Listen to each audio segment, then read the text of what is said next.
Welcome to another episode of Shock Talk. We're here today with our first authorized Black Hawk service facility / sales facility, Schmidty Racing. Yeah, thanks for having us. Coolio. Thanks, guys. We have Tyler and Dad Evan. Yep. Been in the industry for a long time. Let us know about what you guys do over at Schmidty. Go for it. Start it. All right. Well, Schmidty Racing kind of started a long time ago. Probably going back 35 years. I was a general contractor, kind of like Nathan. I had a prior life, and off-roading was always a side, thing that we always did on the side. Like when we went on vacation, we would go to Glamis, we would go to Dumont, we'd go to Pismo, and way back when before I got married, I was racing motocross on TRX 250Rs. I was a broke kid, couldn't afford to send my suspension out, so I learned how to do it myself. I basically taught myself how to do it. Pretty mechanical, so that's kind of how I got into it, just tuning my own stuff, and it was for people that we knew, friends, groups that we went riding with, but it was always something that I did on the side, and then kind of, I would say, what was that, 2007? Yeah. I had a really bad accident out at Glamis, got really busted up, and that was kind of also when the economy took a crap, so construction kind of died off, and so it was like I was in a body brace, and so but the one thing I could do was stand, so I worked at stood by the bench and basically built shocks, and that's what kind of kept us afloat, nice. through that industry, that time, and then I don't know, was it 2012? I think that was when we actually incorporated and made it 2012. And so I mean, I'd been doing suspension tuning since probably the late '80s when I was racing motocross. That's when I was started, but that's when we officially incorporated. ATV started out 3-wheelers, went to 4-wheelers, migrated when the 800S and Rhino came out, so that we started tuning on those, and it was just as times changed, huh? Yeah, right. Yeah. I mean, technology in probably 16 years from when whenever the 800 came out, 2008 or something like that. It was earlier than that. So the 800. Yeah, the 800, played and then 800. There was the S. And then there was the S, and then there was the XP 900, and then the 1000. Wasn't that? That's post Rhino though. Oh, okay. Yeah. Yeah. So, and that's kind of like even at that time was still doing it on the side, but just recognizing that what I knew, I was applying to UTV shocks. But at that time, there was not a ton of shock technology that went into these things, right? They were tiny. I mean, like the 800S had a 1.5. I mean, that's like, yeah, it's the same size as what was, or smaller than he was like on the rear of a regular ATV. Yeah, most of the ATV stuff was 40 mil, 1.5. I don't know what that converts into for millimeters, but it's tiny. Small shock. Tiny shock. That's smaller than a 2-inch. That's half an inch smaller than a 2-inch shock, which is basically the smallest shock you're going to find today. These days. Yeah. Yeah. You probably won't race Cement 400 with that. Yeah. No. You could go spectate with that shock. You could probably put that on your pit bike. But yeah. Not if organs left. Yeah. People did line up for the Baja 1000 with the Rhinos, though. Oh, yeah. And they have like little 5-inch travel. And they happen to mostly be contractors. Right? Because those were the guys that could afford stuff. Yeah, well, they were, I mean, back in that time, they were making money, 04, 05, 06. It was stupid. Before the economy crashed. I mean, I had contractors coming in, handing me the keys to their brand new F350 and just saying, do whatever you want to it, man. And those guys were spending money on these Rhinos and yeah. The crazy thing about that time, because like everyone was into bikes, UTV or ATV, four-wheelers, Banshees. And bikes, 450Rs. I mean, that was like revolutionary when the 4-stroke industry kind of took off to where they were making the same kind of horsepower and torque out of a 4-stroke. Like, who would have thought that?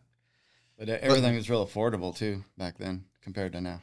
Yeah. But like in 08 when the economy crashed, somehow all that stuff died off and UTV carried on. Yeah, it's still It's so crazy. It's crazy. It's crazy because I thought after that, that spike in when home prices and subprime lending was going on and contractors were rebuilding houses and making a boatload of money, I thought, man, this UTV thing, they weren't even called UTVs back then. They were just utility vehicles.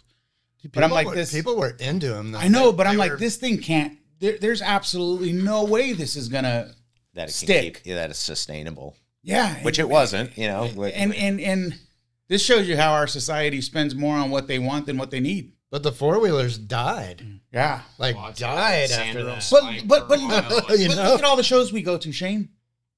Like EJS 10 years ago, you would have never seen side-by-sides there. No. Now it's just like, that's all you see. Yeah, last time I was at EGS, we're at, Steel Bender. And they're driving in a $100,000 Jeep, and a guy with a Turbo S is just like passing the entire group. Yeah. They're like everywhere. It's probably now. rented. Yeah, it's crazy. Hey, I want to take a moment real quick to introduce Nathan Ellis. Nathan. Before we go on. First time on the podcast. This handsome gentleman is our off-road tuner, the one I talk about all the time. And we're happy to have him. It's good to be here. Thanks for coming on. Yeah, he shared a few tips with us yesterday, and we kind of collabed and made that car fast. Yeah, we from where it started at the beginning of the day, made some minor tweaks, and man, the changes were phenomenal. Yeah. So, and we've already got even from that, just watching the video and kind of seeing what the car's doing, we got a few more tiny little tweaks to make on it. I mean, yep, for sure. But it's pretty exciting to see what that car's done. I mean, we've got a 1 year of racing on our belt, and we've started out with Walkers, transitioned to Foxes, and we tested a couple of cars with Kings, and now we've had the Black Hawks, and yeah, it's pretty impressive. It's literally like that shock has the best attributes of everything, all wrapped in one package. Yeah, you can get a good working car really quick with the Blackhawks, and then it's like raceable, and then you can just fine tune it to exactly what you want. Yeah, literally, like we were doing a couple passes along the road, where Tyler called out to me, and we were chasing in the Jeep, and we did one click on both high speed and low speed, and that was part that really impressed both him and me, that like that much of an adjustment made a noticeable change in the car and what it was, and you could see it in the video. You could see it in the video what the car was doing, like how it was, how it was responding. It legit. I mean, what's crazy to me is the passes we made prior to recording. The first pass he made, I was like, wow, that looks pretty good. Right? I was like, yeah.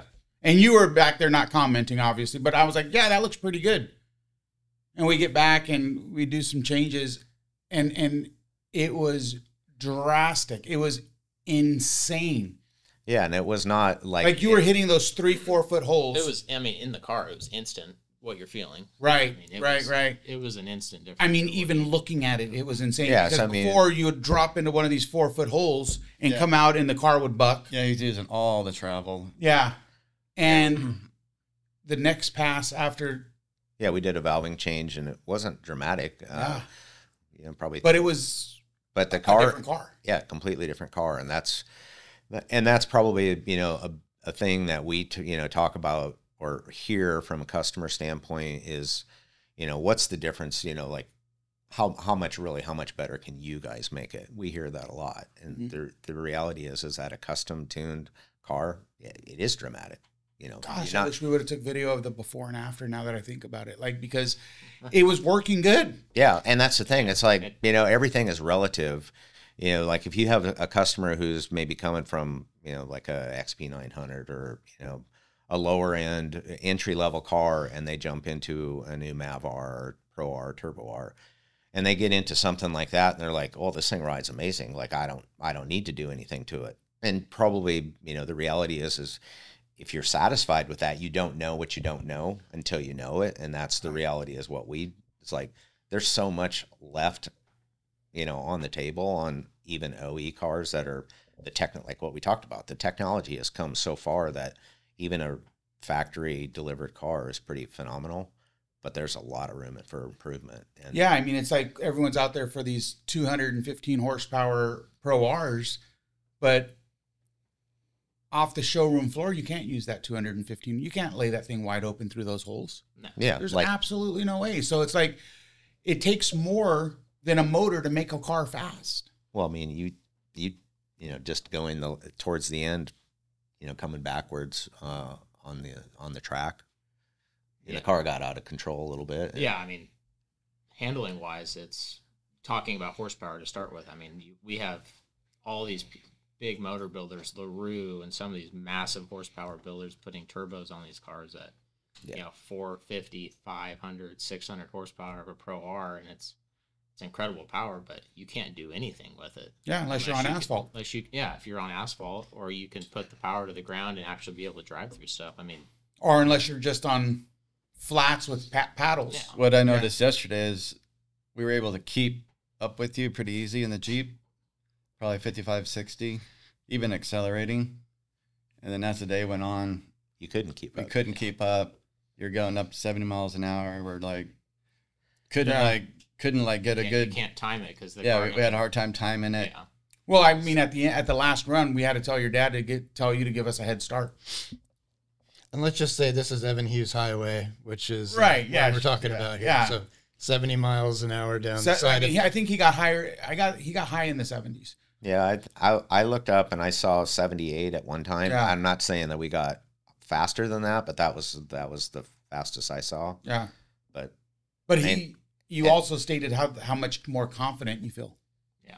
In the car, No, it's, it's comfortable. That's the biggest thing. Probably the biggest difference is like coming through what we've tested on Walkers and Foxes and Kings. Like, it's a more comfortable drive, right? Like, you can hit big things and you don't get that kidney punch of like, huh. Like, I got to have my valving, the clicker's stiffened way up, or your valving stack built so aggressive that to be able to absorb stuff, you can get Or the UTV buck. Yeah, Yeah. or the buck, and then you're able to hit some of the stuff, but it's more than that, right? It's taking load off of your axles, your steering components, your drive line, all clutches, PTL on the Pro R, which is a huge issue for guys. feedback that in the racing. steering. Yeah, your body. your body in the end. I mean, Yeah.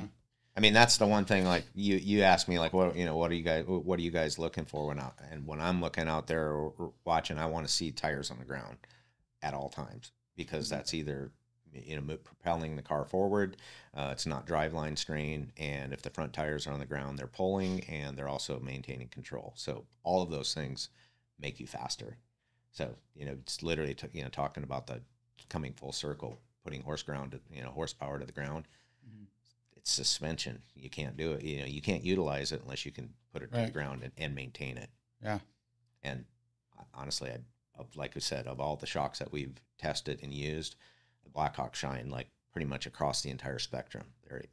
They really. And you don't have to overvalve them to get that heat, and it's Yeah, just that was if you compare the valving stacks of what we have in, like what we've put in Kings, what we put in Walkers, what we put in Foxes, like you would think it's left field just because of what you're putting in there, but it works, right? Like, we backed the rebound all the way out on the front. Now, I think it needs a little bit more back in there to help with the front end, but you did that on a set of Foxes and it'd be a bang, pro- bang, bang, bang. It's And that big piston inside there. big piston, the rebound control portion on the front, like limit straps are for us. Like, we get every customer is like, I need limit straps in my car. No, you don't. You just bought a shock that's got them built into it. So A lot of people don't realize about the internal bypass having a really small piston in it. The Blackhawks have a full-size piston, even though on the outside They're it looks the size. same. Yeah. But people don't think about what all the stuff going on. it's a 3.0 shock. It's a 3.0 shock. Well, yes, it is, and no, it's not. Yeah. But that's education. Making people understand that. Yeah, but having like the bigger piston and having the oil right up against the side of the wall, it's all going to keep things cooler. more oil in the shock. Yeah. Right. I mean, you don't have an aluminum cylinder on the, another body on the inside that's taking up space. Yeah. And just a bigger piston typically usually feels better and any circumstance. Even on our light truck stuff, the 46 millimeter shock, 5100 compared to a 6112 is like a massive difference. And it's just because the piston. Well, you got a lot of manufacturers out there trying to get these things to behave well in this real high shaft velocity type atmosphere, and they're adding bypasses now. They're adding.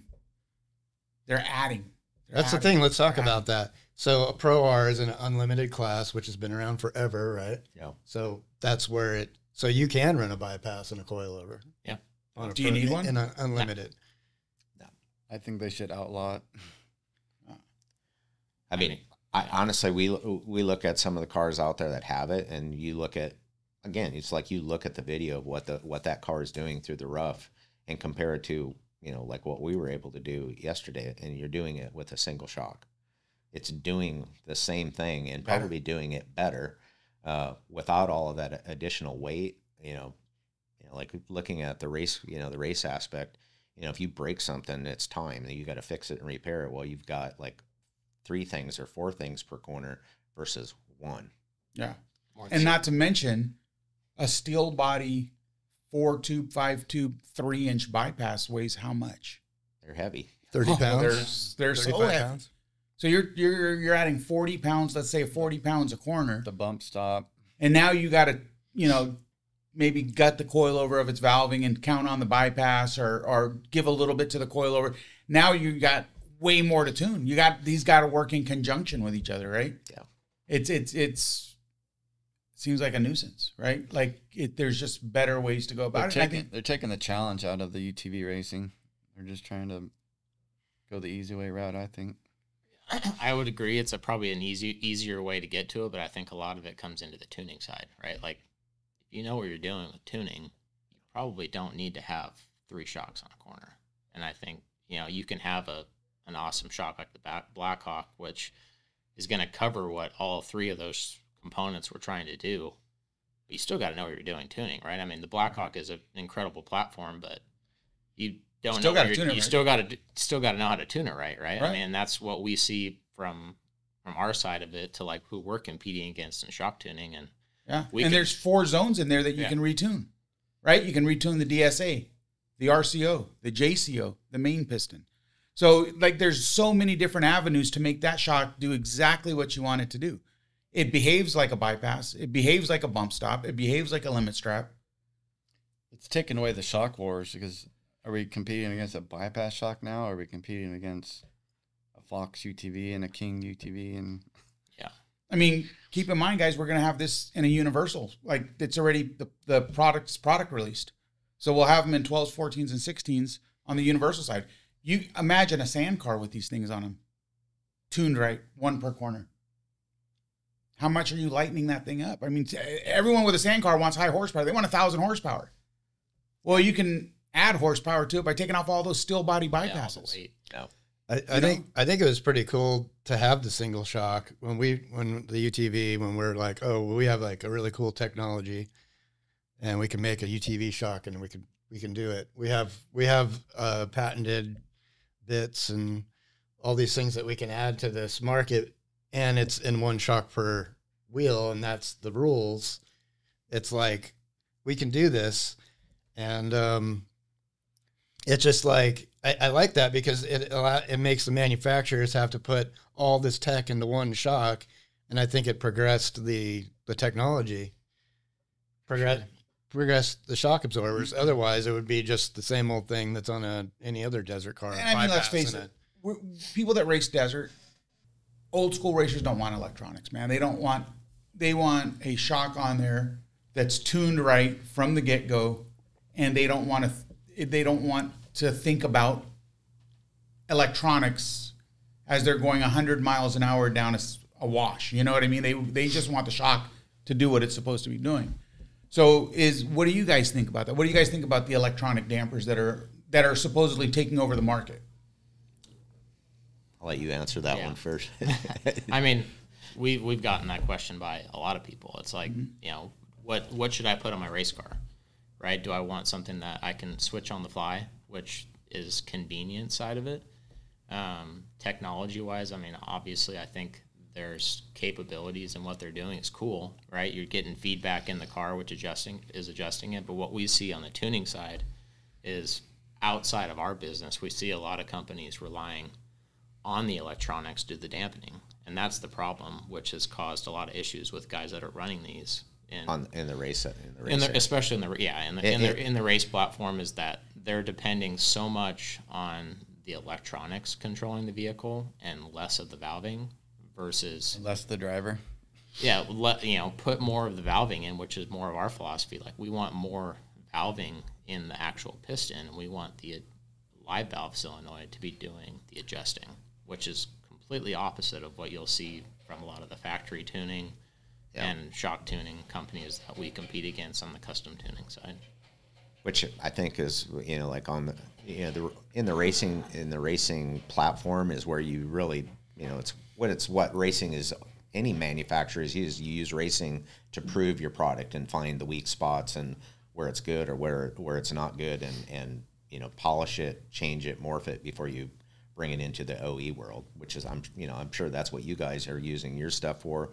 Every manufacturer has done that, but seeing where in the racing aspect where the electronic side has been used, like Tyler said, it's so magnifying what it's trying to do in one location on the shock that it's generating a lot of heat, and that's why you're seeing like additional coolers having to be put on the shock to control heat. And like you said, we were terrorizing some pretty rough terrain yesterday, and pass after pass after pass, which is going to generate like shock heat. And some of the brands that we've tested before, like if you push them that hard, at some point you're going to get shock fade, and we've seen shocks get just blistering hot. And honestly, those shocks, like the fronts, had almost no temperature in them. Like there was barely any heat in the front. Rear, a little bit, definitely a little bit warmer, but it's also parked right next to the motor. It's behind the firewall. So, and understandably, on any shock that we've had, the rears are always hotter, just for that reason. But that part of it, the shock, just the difference in the ability to control the car. So that, that aspect has not changed. Same car, different shock, and completely different, results. And if you don't have to cook the shock, and you can be able to control the car and go through rough terrain and not generate blistering shock heat, like in a platform of a race, or ultimately even in recreation, you're never going to push that kind of envelope at a recreational level. Well, like yesterday, you guys mentioned about how the cornering, you don't have that. These shocks just took the body roll out of it, and we still have a kind of a plush ride. Yeah, I mean, cornering wise, that's probably the biggest area, at least in the racing side of it, what we saw this past year with the IBPs, is that you had a lot of body roll. Now you can get rid of that. You can stiffen up your bypass tube valving, but you're going to lose ride quality then. And then you're going to start having more fatigue on the, throughout the race. You're talking about Vegas to Reno race. We're racing 600 miles. You're in the car for a long time. I'm the one driving. I got, one co-driver in the whole race, so. Yeah, 10 hours you're wore out. I don't want to be beat to death. So finding something that we can have control and not sacrifice ride quality for is huge. Because out of that 600 miles, there's a lot of areas where you're not hitting big inputs and you're just cruising. Yeah. And you want it to be comfortable. Yeah. And if you're fatigued and can't see or whatever, you're not going to drive as fast. Exactly. Right? Yeah. Or if you feel like you're pushing your spine up through your brain, that's not a good feeling. Yeah. And just the feeling of body roll, and you always have to have that in mind to be cautious in the corners, and you don't catch something over and then catch an edge and then you roll it down the side of a cliff on the. It just gives you more Middle of confidence. nowhere. Don't have to worry about it so much, and relax your brain a bit. Yeah. But I don't know. I think the shocks in general they inspire a lot more confidence, right? And we're talking race, right? A lot of it's been race focused, but it's like there's so much more outside of the race world, right? Like the Blackhawks, I feel like have been so focused of, at least up until now, of like these are a race shock, they're a race shock. Well, it's a race shock that a consumer can use, right? Like that's the big market from what we see and what we've talked with you guys about is like me and Tyler talk probably a couple times a week in detail of the market that this can actually benefit from these shocks, you know, and like the dune guys, I think would be top. Yeah. You know, the guys that like paddles on their car and they want to come down, you know, and come down olds and hit that whoop section at the bottom. You know, hit the whoops and then launch off the takeoff spot at the bottom Yeah. and send it, or, you know, sunset, or, you know, wherever they're hitting jumps at. I mean, these are the shocks you can do it with, right? And you know, like on a busy weekend when it's all tore up and there's tire ruts everywhere, and you know it's so chattery out there that you're vibrating your teeth out.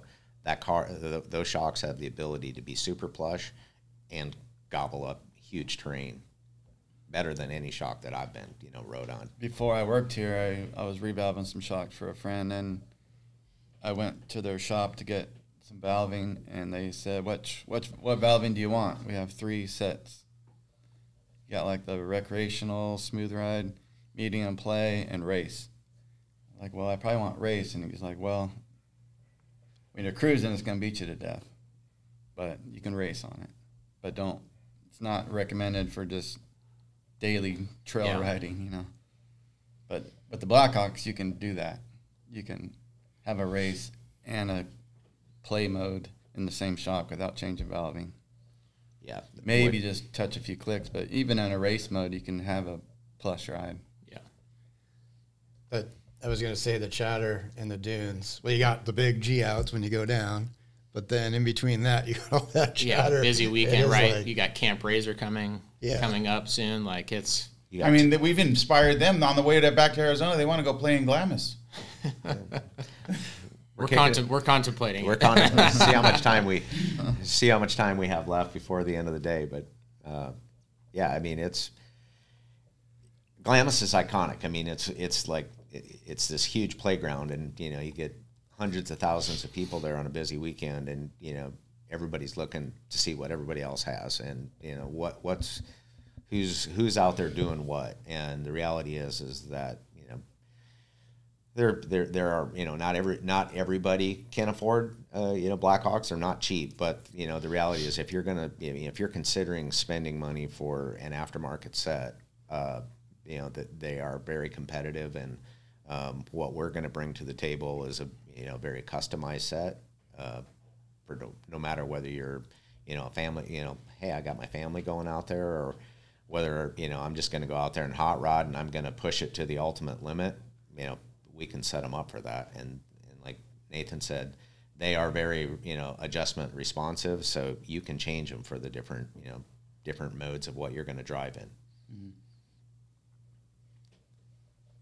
So where does Black Hawk fit into your guys' business dynamic? Like, how is it going to be beneficial for you guys? So, like, I guess the question would be, is it going to be, are you guys more confident in selling a Black Hawk over, like a Schmidty tune set of Black Hawks over a guy sending in his OEM package to do like a spring and valving kit on? Like where's your guys' confidence? Like, if, you know, the guy explains what he's doing, it sounds to me like you guys have confidence that this will be a winner for any UTV user because of the shock technology that we use. Yeah, I think to answer your question, you got to take a step back. I mean, the challenge at UTVs in general with suspension is, we talked about yesterday, like 90% of the UTV market has stock springs and stock valving. So just to get somebody in the door and be like, hey, to get them to buy in that they should spend money on tuning their shocks, right? Let's just have that as a minimum of like, shocks need to be getting tuned on suspension for these side-by-sides. Yeah, it works from the factory, but there's so much more that you can be getting out of all of these shocks in general. And once we can, I would say, get to that step, now it's, okay, what are you going to do? From a confidence standpoint, 100%, I'm confident that I can tell somebody, this is what this shock is going to do, this is what the Black Hawk's going to do, this is what you're going to get out of it. It's by far the best shock on the market as far as tunability, adjustability.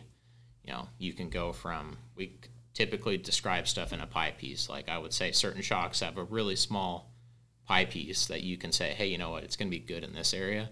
But if you get on either side of that spectrum, you're going to have to compromise or give up some of that area.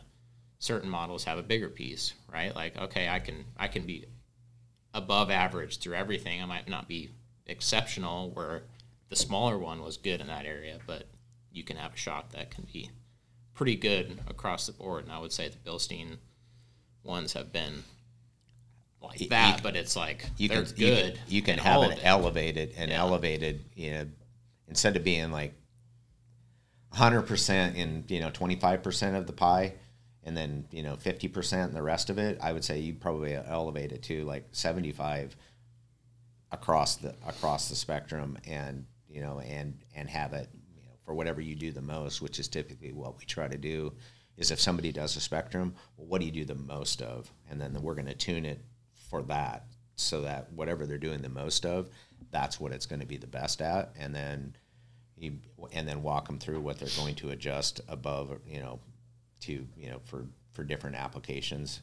Like typical, this is like an extreme example. You'll get somebody who's like, I've got a General, and we go trail riding with it, but in the wintertime, and like they're back east, I use it for a snowplow. Well, how do you make a snowplow rig work really good, you know, going down the trail? Well, you know, basically you can walk them through what they need to do for their springs or their crossover rings, and basically isolate it and, you know, take that top spring out of the equation and adjust preload. So we walk them through what they can do to make that thing work. But getting back to your question, it's like, yeah, we go to a lot of these UTV takeovers, and like Tyler said, you're standing in the booth and you watch cars go by, and probably 85 to 90% of them are rocking OEM suspension that has never been touched, and it's probably like a lot of them are like 5, 6, 7, 8 years old, never even been serviced, opened up, or anything. And yeah, do they work? Yeah, they work, but you know, there's a lot of improvement left to be done to those.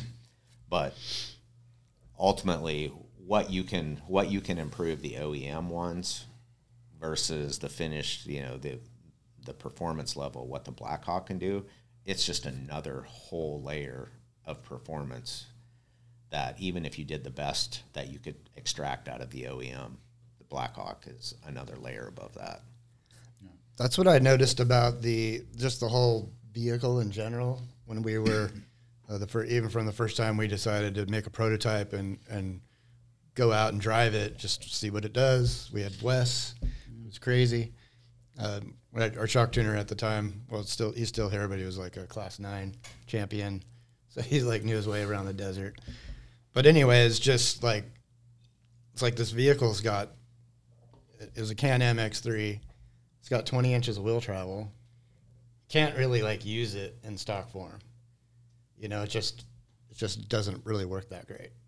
But a nice set of our shocks on it, now you're using that travel, you're using the car to its potential.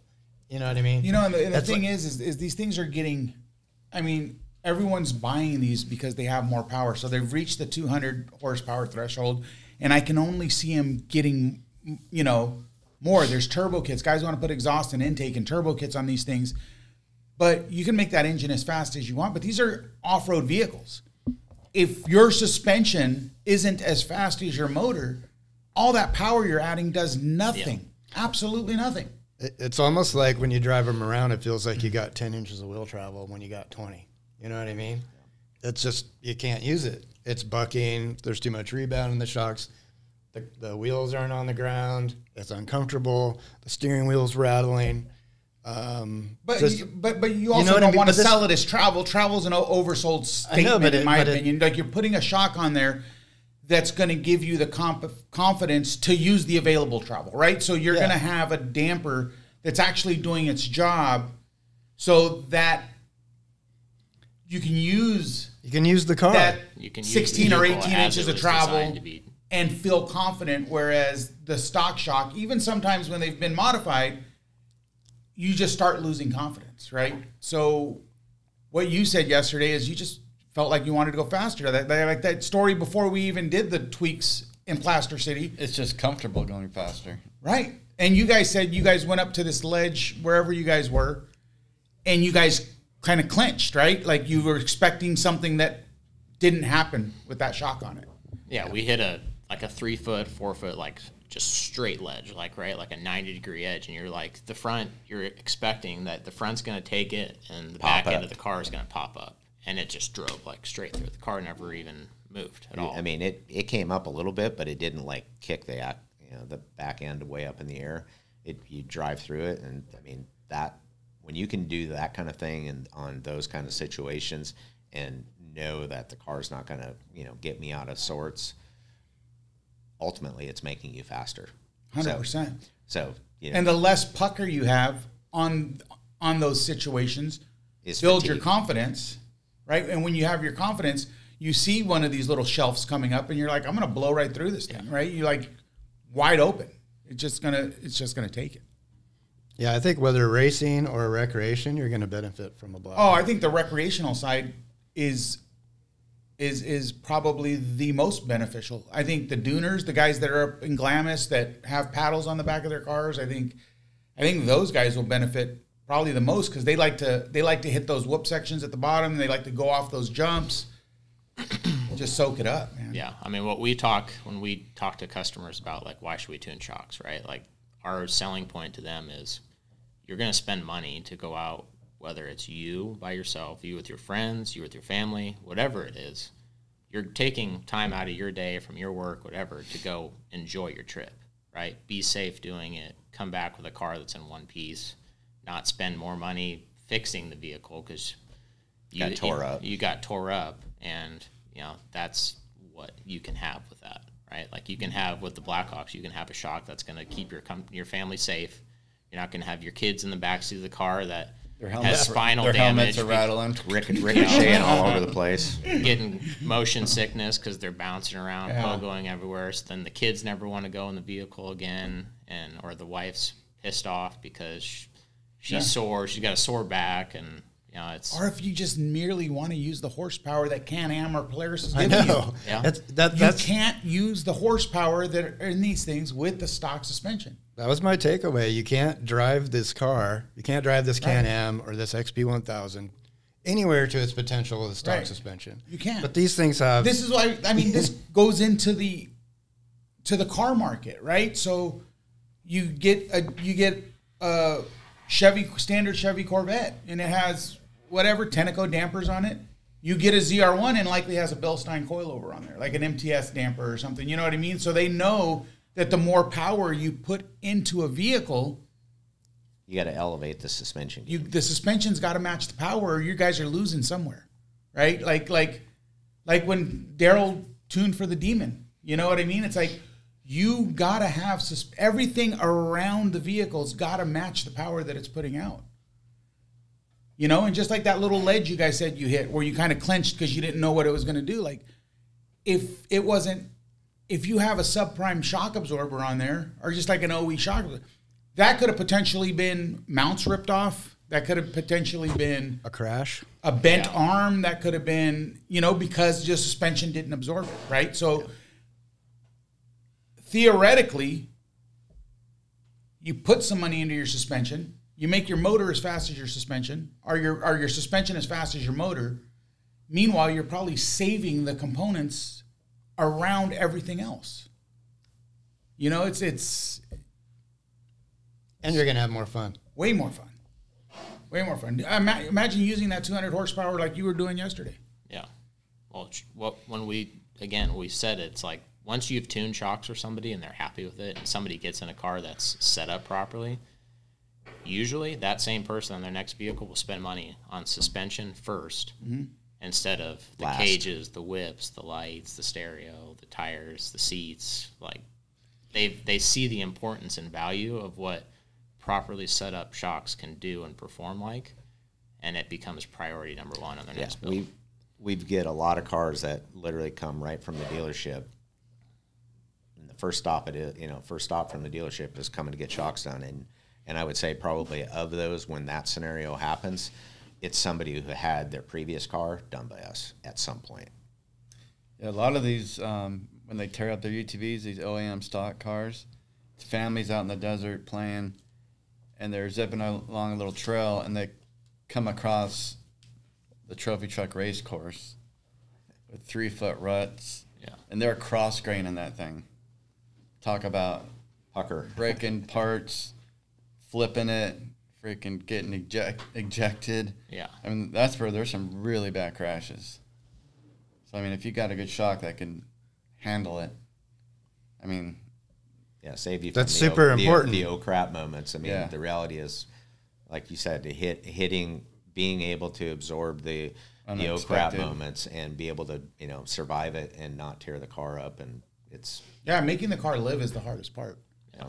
You know what I mean? And you're not going to make the car live without good shocks or good tuning, right? Regardless of what shocks you have, regardless of what you choose, tuning them and springing them correctly for what you use it for is absolutely a must, because it's going to save parts around the car. It's going to save everything, pivots, everything. It's going to save it. Yeah, what Nathan said is super important, because you can, you know, even riding a bike or quad, you know, people would wad it up, you know, but you wad up a UTV because you hit a kiddie track that you didn't see. Like, that's a pretty big spill. yeah. Especially if you got 4 people in the car. Some guy came up to me at Sand Sports Show. He's like, oh, those shocks are really nice. I mean, yeah, they look good, but they actually work really well. And he says, yeah, I'm gonna get a stereo while I'm here. My speaker pods and my amp and everything I'm gonna get here. I'm like, well, if you're thinking of doing our shocks, you might want to do these first, because you'll probably need a more wattage in your amp and your speakers, because you're gonna be able to go a lot faster. What I really like about your service, though, is because everybody that has these things, they're not all the same. You got racers, you got people that want to cruise around, you got people that want to Snowplow. pretend that they're a racer, and like being able to have that service where you can custom tailor to whatever, you know, the driving style is or what they want to do. Like, you know, like for me, I don't have much experience in a UTV personally, but like, I'm not going to drive 70 miles an hour. I'm going to drive like 50, you know, just. You wouldn't have sat in the car with Tyler on that pass? I'd sit in the car. I don't think I'd drive it that car, fast. He wouldn't be driving. You know, but it just depends on like what your tastes are, where you're going. But to have that service to be able to customize it is, I think, huge. You know, I don't think people really think about there's such a big range of what you can do with a UTV these days. And no two asses in a seat feel the same. Exactly. You know what I mean? They just don't. But I'll tell you what we do at BILSTEIN. We don't. On all of our production parts that are built for recreational, we put a lot of time in springing them and valving them correctly. So it's not just some universal damping profile that's thrown into them. Like, you can actually take them and use them for recreational use right off the shelf, right? So if you get a guy that wants to buy a set of shocks and he says, hey, I'm never going to race this thing. I just want it to go faster. I want it to feel more comfortable. That's a guy that don't really need the tuning, that could buy just a set of shocks, right? Yeah. Although Schmidty, your guys are going to still tune it for their exact, need. But we do have a program that's, you could buy a set of shocks and throw on there, right? Yeah, I mean, once you guys get familiar with them, I mean, you'll be able to set a decent valving, or turning some knobs will do like wonders, you know. Yeah, well, I mean, we saw It'll that. cover all their bases. And another Nathan, you've had a bunch of experience with Matag, so I mean, I'm sure we're probably month and a half, yeah, 2 months max, with them, and we've probably gone out 3 to 4 times now, testing with them, and so I mean, we're still on the on ramp of what they are. I mean, and just at that level, we're already blown away. So I mean, give us a year or two, like literally to build a great foundation. But you've been doing this a lot longer than with the BILSTEIN part of it than we have. And well, I mean, there's 5 valve stacks in that shock. So talk about there's a lot of layers. You can just we said it the first time you guys came to our shop, it was like it's like a shock tuner's dream. All of the stuff that you can adjust and tweak, and it's like. Yeah, we were cruising around Phoenix and decided to stop in there, and you guys, it was amazing. It's an amazing shock, man. It's just. On top of, if you want to go race with it, I mean, we've already outfitted it with a 1-inch piston rod. Yeah. In the rear, I mean, a little bit of adjustment, and you can turn your car into a race car and really quick. Yeah. take your shocks to Schmidty, have him set it up, and you're going for the win. I mean, you don't want to build 3,000 shocks? No, we need help. We need help. You know what I want to touch on before this winds down is you guys said something to us while you were pulling the shocks apart yesterday about our tolerances, about our materials, and how they're different than some of the brands you've worked on. Can you touch on that for a sec? Yeah, I mean, I think the tolerance wise, that's the biggest thing. Like the quality and the tolerances of everything it's precise, right? I mean, you're buying top tier components all the way through. Seals, right? We talked about the shocks never leak. Like the components, everything's Viton. Like you got really good quality rod seals in the shock. I mean, just across the board, everything's done right. Yeah.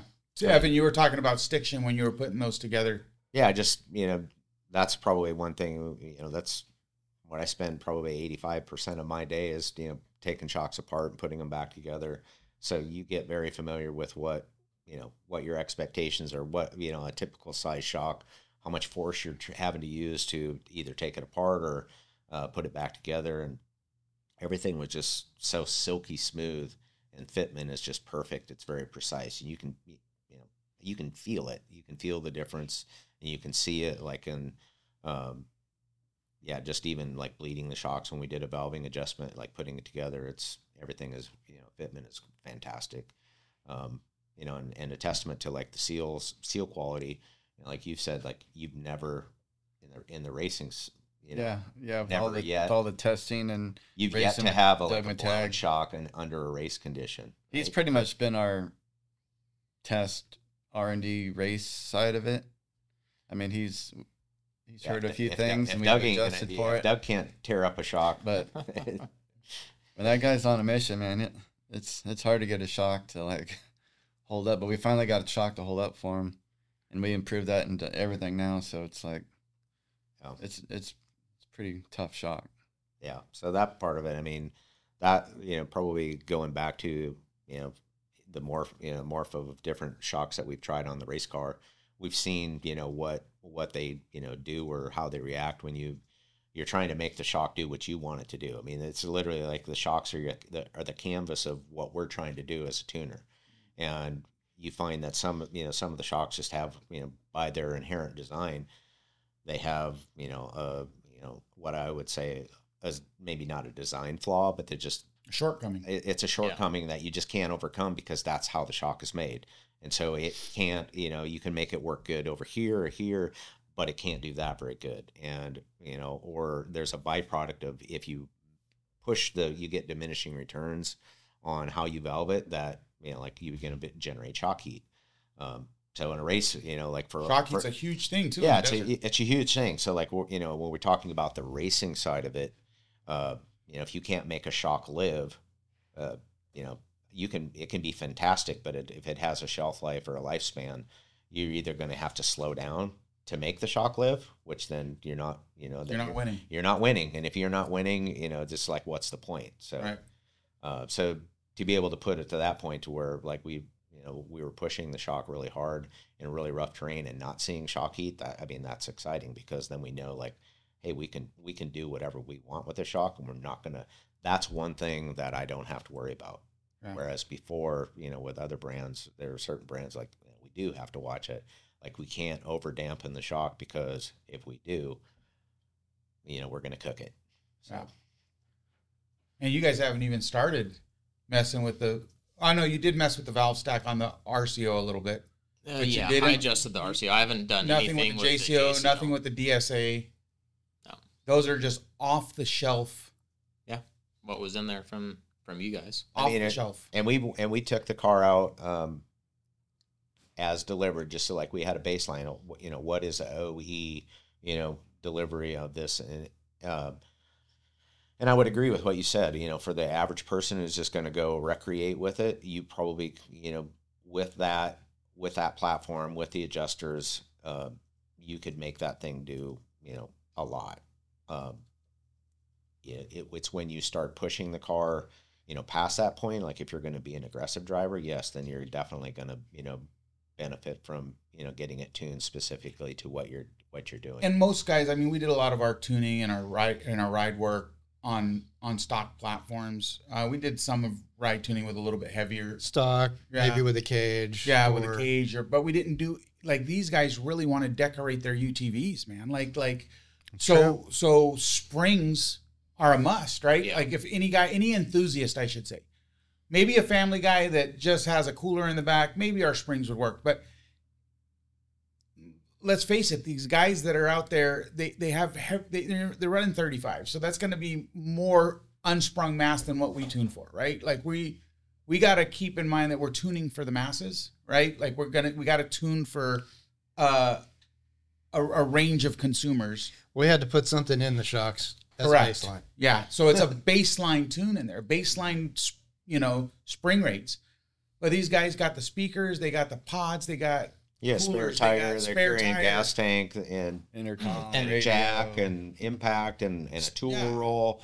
I mean, it's like it's not uncommon. You end up with 150 to 200 pounds of accessories on the back of a car. OEM spring rate or out of the box spring rate for Doesn't that work. one is just not going to work. You're going to have so much preload in it that then all of a sudden you're going to have other Coil blind. yeah, you're going to have other attributes performance that are just Bucking undesirable. Bronco. Yeah. And people don't understand, even going from a 31 or a 32-inch stock tire to a 33 or 34, that once that inertia gets going and that unsprung weight starts moving, it takes damping to to control it, Yep. right? The heavier spring, heavy springs store more energy, right? So you, in order to dampen that additional stored energy, you got to gotta throw control something it at the valve. valve stack. You got to, you can't. You know what I mean? It's got to be a heavier spring, heavier damping, right? It's the two go together, and that's Yeah. I mean, again, circles back to one of the things we did want to talk about. Like, I mean, yes, we are, we do believe heavily in the Black Hawk, but the reality is we're still going to tune OEM shocks, and we get a lot where people are like, I really only want to do springs, and the reality is you need more than just springs, because exactly what you said, springs are going to address one facet of it, but if you ignore or don't address the other part, there is no silver bullet, there is no shortcut to Right. proper shock performance. You might get your ride height, but you're not Right. going to get good ride. You're not going to control it. Right. We tell people like springs do one facet, They suspend. and They're holding the weight of the car up. basically the shock does the damping. They're two completely different attributes that happen to occupy the same real estate on the car, but they're two completely different. Correct. two And this goes to the car market too. This goes to the Overlander. You can't put a 700-pound spring on whatever coilover you have and not address damping.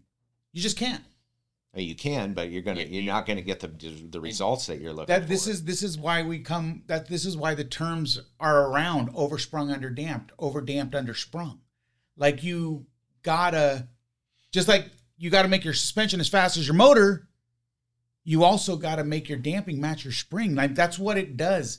Is a damper dampens kinetic spring energy, stored spring energy, and if it's not controlling it, You're preaching to the choir. Yeah, which is why we won't tune shocks if it doesn't have our spring setup on it.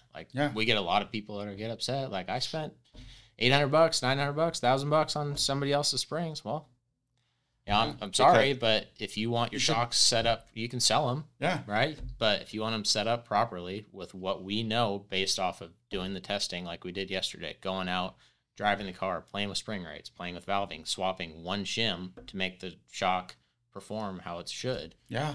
Right? Like, it's the little things that And people don't realize. I mean, there's just like shock quality, there's spring quality. Like if you got someone else's spring and I don't want to tune for it, there's something to be said about that. Not only is there something, because you don't just turn away money, right? No. But you should probably not tune your shock and save money for a shock body because your spring's laying into the shock body right now. So I would say Plus- it's 50% spring, 50% shock. I mean, you got to have the right springs to get the right shock to work. Yeah, and I think that there's like, you know, to what you were saying is that, you know, if your spring rate is off or not optimal, you all you're going to have to you'll have to do is you'll have to chase valving to overcompensate for, you know, one. And the reality is we know where it should be, so we don't want to we don't want to put a Band-Aid on a problem that we know that in our opinion that what you have on there now is incorrect. Yeah, a damper isn't there to suspend a vehicle. Correct. They both right. They both have to be right. Right. And it's a fine line. And guys like you that have been doing this forever, that's who we want to send our customers to. So I know that if they get Evan on the phone, he's going to spring and dampen the car correctly, right? It's not going to be, you know, oh, just throw a 450-pound spring at the bottom, you'll be all right. No, you won't. You absolutely won't be all right. You know, it's like suspending the car and damping the car. Those are two different tasks. And I think that's where the Blackhawks come in too, because these cars are getting heavy, throwing a lot of spring at it, but then our shock can control it. Yeah. And you know, a lot of guys don't even have a lot of weight on it, but they want to bomb it. You need heavier rates so you don't blow through the travel, right? So you still need to dampen. You still need to revalve the shock. It blows my mind, I guess, guys, that there's so many people out there that are on universal default damping profiles on long travel trucks, on sandrails, on that they'll spend countless dollars on X, but they ignore X. It's like, do you know that you can't use that 1,000 horsepower in your sand car because they just threw these shocks? It's not even in the right ride zone for your bypass. You're in a compression zone at ride height. Like, well, they don't know the progression. Hopefully, well, that didn't sound like Garrett did the before and after very well, but what did you go, like 20 miles per hour faster in the course of a couple hours? So the first run was probably 45, 50 miles an hour. We were jumping. I would say we were doubling through the whoops, right? Just like popping through, but the back end of the car was coming up, and but at it the looked end, good. In my opinion, it looked good. It wasn't uncomfortable, right? I wasn't getting beat up while it was happening, but just having to check up. But you had to check up. You had to slow down. It's like you weren't confident that I could just lay in it and drive through whatever was coming. Versus at the end, it was just as fast as you could go. That's crazy. Just with shock tuning. Yeah. And people just don't realize that. People don't realize it. People don't realize it. They'll pay $8,000 for a set of shocks and just have someone put them on there with new springs. And that's what we want to do differently, though, right? Like, that's I think, in my opinion, which we've talked a lot about this, like that's the selling point for these. Yeah. Because you're going to get, you buy a premium or sport model from Polaris, you saved probably $3,000 to $4,000 when you bought the vehicle from buying the live valve car. Okay, now you're going to spend probably $3,000 to $4,000 on shock tuning. That's $8,000. There's your Blackhawks, right? Like that's your shocks, and you're still getting them built to what you want. You're not spending whatever it is for another aftermarket shock that you still have to take to somebody to tune. Spend another $3,000. Now you're at $12,000. You can always sell your old shocks too, right? Yeah, and you can sell your old shocks. I mean, we know someone that did that. Yeah. But anyway, and here's what kind of a little bit scares me about the Blackhawks. Why does it scare you? Because they're so forgiving, right? You get in the car, and just with a shock change, it feels more confident. So how many people are going to stop there?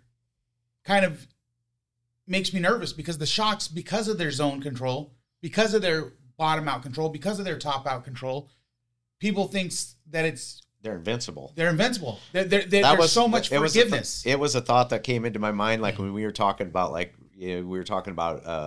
body roll and corners. It's like, that'll probably be the next, probably threshold as a racer, is that to not overdrive the car, because you'll just have so much confidence that you go too fast, and that you'll hurt yourself. Yeah, because they do inspire that kind of confidence, right? And I don't want consumers to be nervous, say they already have a black set of Black Hawks, and they reach out to you, hey, I got a set of Black Hawks, but I need these things. I want these things tuned. I want that phone call to go to you guys, because it can, even though it's a Black Hawk shock, it can still be better. It can still be tailored to one's exact needs. And just because it's a Black Hawk doesn't mean it doesn't need that tailoring, right? But I guess what scares me is that it does give a lot of confidence right out of the box, you know, and people will be like, oh, this is how it's supposed to feel. No, reach out to professionals. Reach out to guys that do this for a living and ask them if this is the way the shock should behave, or if this is the way the car should behave. Because even if it's a Black Hawk, I promise you it could be better. Well, you saw it. Oh, it's insane. It's insane. It's hard. But I mean, you gotta start somewhere, right? We as the manufacturer have to start somewhere. Yeah, you can't set it up for every single spectrum of what's out there on the market. Right. It's impossible. It's impossible. So we had to start somewhere, and I think we have a good baseline. But everyone uses these UTVs differently. Yeah. Right? And if you want to go fast, call Schmidty. Or where they're driving them. Where they're driving them, right? You know, if they want to go fast, call Schmidty. If you want to trail ride, if you want to dune, call Schmidty. They'll have valving profiles laid out and ready to go. I mean, he just bought a ton of valve. You overbought. I overbought. But when we're excited, you know, we're excited about where these are going to go. I mean, right today, I feel that they're the best option of anything out there, right? At least what's available today. You know, but you even said that competition is good. I mean, competition. You can't win without it. Yeah. You know, if you're not being pushed, you're not being innovative. I mean, competition breeds innovation, and that's literally what keeps elevating the product line. Mm-hmm. But we're excited. You know, we're getting geared up to, you know, wherever this thing takes us, and it's nice because you guys tune for everything, recreational, dunes, whatever. You guys also race. You guys tune. So I got a lot of this when we were at Sand Sports. I'm like, oh, you guys don't make electronic dampers? I'm not interested. I want electronic dampers. These guys just don't want to see past that electronic damping. Like, this shock will do everything better, in my opinion, than an electronic damper at the moment. Yeah. Current technology, this shock is superior. From a performance standpoint, I 100% agree with that. I mean, it does not give you the ability from the comfort of your seat to push a button and change. You know, that is probably the bonus point of maybe like a Family Guy who, you know, if you're on like what we do a lot of times in our off time is we'll go on tours, you know, where you're going through a bunch of different terrain. And we're not going to warp speed. I mean, yeah, we're riding a spirited pace, but it is probably more of exactly like what the average consumer, you know, would be, is like they're out trail riding. And, you know, there's a lot of times where you're on the road, or you're on groomed trails, or there's times when you're up and, you know, up at elevation, and you're up on, you know, really rocky, tore up, and it is. And yes, that's honestly for that application, I feel like, yeah, the live valve cars give you the ability, like, I don't even have to get out. I can push a button and change my terrain. That is probably their advantage. But if you look at just the gross performance of what, you know, the actual damper and coilover can do, yeah, I mean, to me, in that aspect, it's not a competition. You know, the Black Hawk, you know, outperforms it big time. But you do have to get out and adjust it.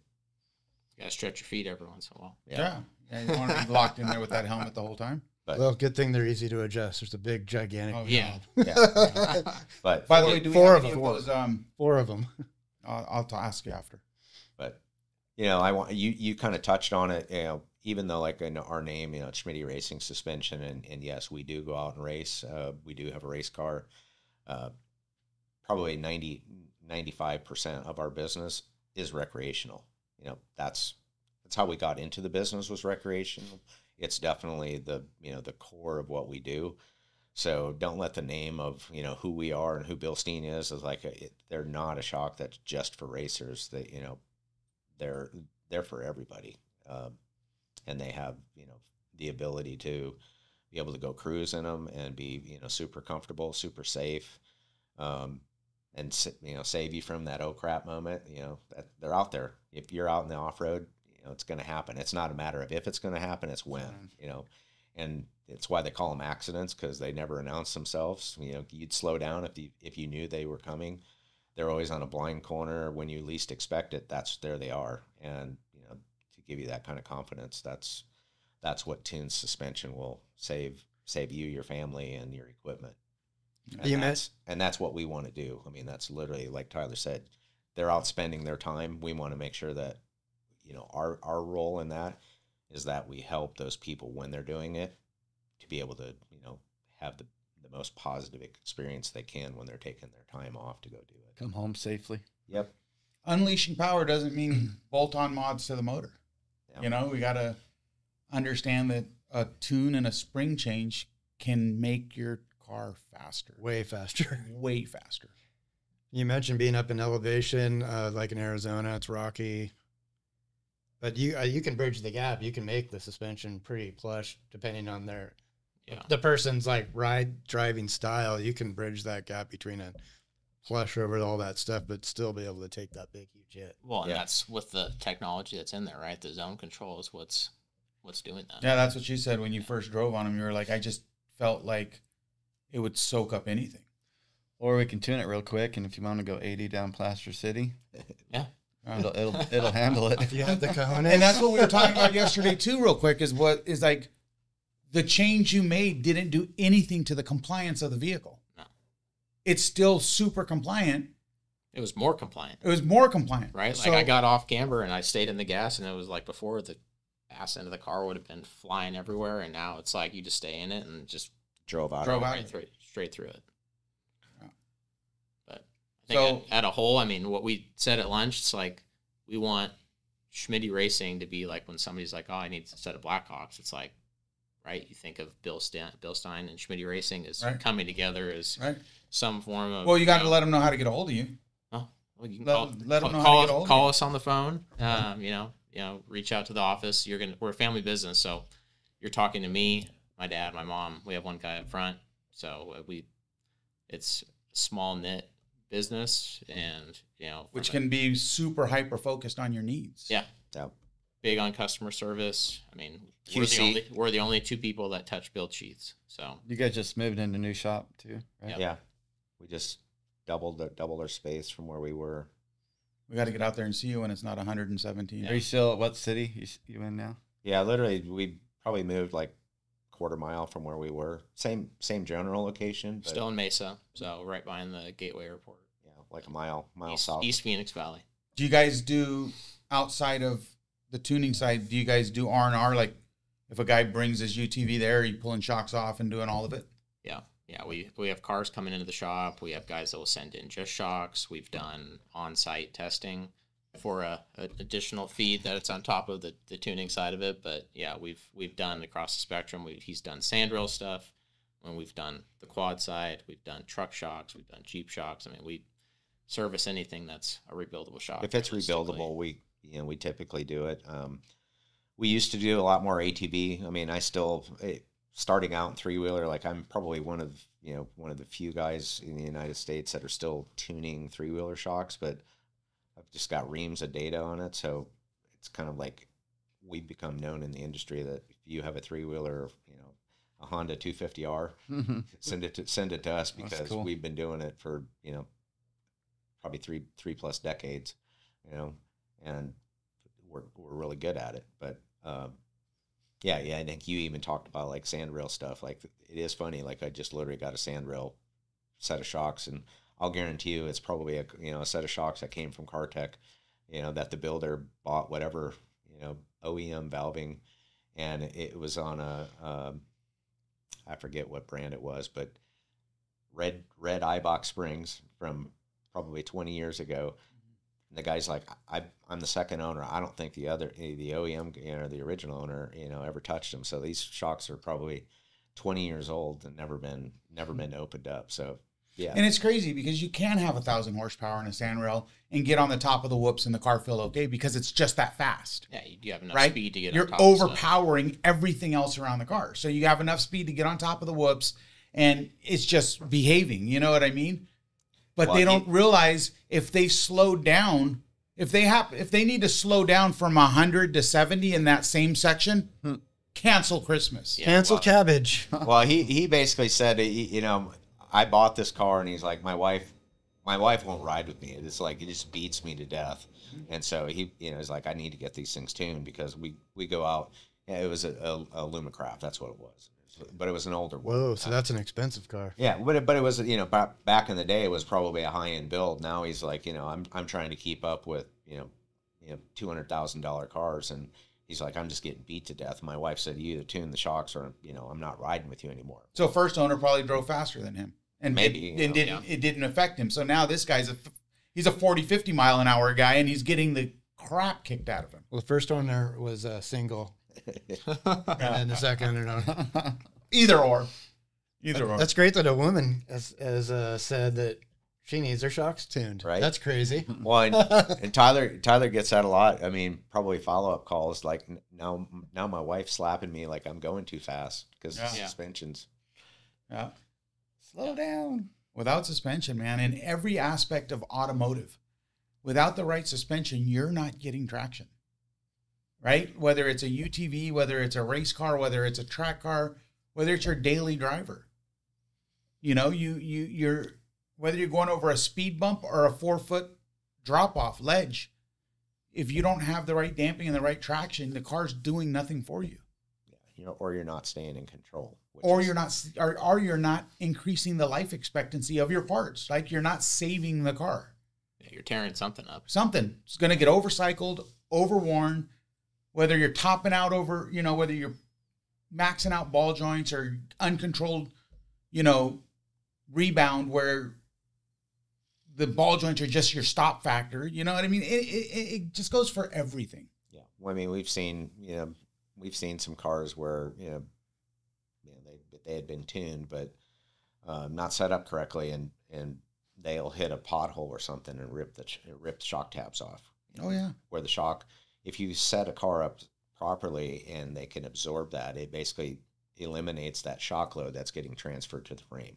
Right. So again, it's saving the car, saving components, and making you faster. Yep. Well, guys, it's been a pleasure. It's been a good 2 days. Yeah, it's fun. Yeah, so it's fun out in the desert. Fun to. We've been, at least I've been saying we needed to get out to Plaster City at some point and go do testing. So it was no better time than to get out there and get some seat time in the car, turn some wrenches, and it's a good place to go get confidence in some shocks. Yeah, and you know, prove what the stuff can do.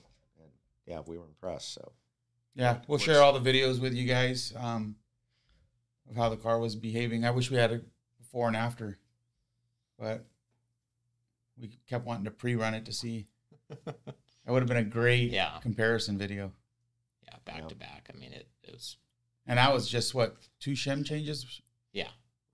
I think it was like four shims that we changed in the back, and just literally completely changed. Adjusted preload and then adjusted crossover gap and clickers, and different vehicle. Yeah, from probably 55 to close to 70. Close to 80. Yeah, close to 80. Yeah, and way smoother. Yeah. So reach out to Schmidty Racing. They can address all your driving styles. Yeah, we're excited to put the Black Hawks on the focus of the UTV market. I mean, obviously there's outside of stuff, but for us, I mean, the big focus is getting these into the market and getting to the consumer. You know, getting these tailor set up for what they do, and no matter whether it's, you know, cruising, you know, doing the spectrum of, you know, cruising with the family and then going out with the boys run and getting after it, getting busy. Like I said, these are forgiving. Like you said, that valving change still made them compliant. So you can actually lie to Schmidty and tell him that you're romping on the thing, and you're not really romping on it, but you want your ego to shine through the phone call, and you would still have a compliant damper. Right? Yeah. So everybody thinks that they're Ricky Racer. Yeah. And you go out there and tune with them, and they're like at 30 miles an hour, they're tapping the brakes. Or if you want to go hardcore racing, You could do that. If you want to race, we got some great setups. For Let that them as well. know where to watch your race car. What races will you be at? Yeah, so we're gonna be racing limited series this year. So Parker, Mint 400, the new Reno race that they're gonna do, and then we're gonna do Vegas to Reno in August, and then the Barstow race October at the end of the year. So we'll be at the Shock Wars at the Baja 1000. yeah, So we'll see. yeah. What about KOH? You're going to be at KOH? We're not gonna be at KOH. They're gonna be on a snowmobile trip. yeah, we're gonna go we're gonna go recreate in Montana, go play in the snow. So All right. But, yeah, excited to Very cool. put them on this year. So Yeah, we're excited to have you guys on board. yeah, thanks for taking us on. We've worked really hard to build our reputation and our brand. We're excited to have BILSTEIN on board with us as well. Oh, we got a ton of confidence in you guys. Yep, great family. It's good to have you guys on our side for sure. Thanks, guys.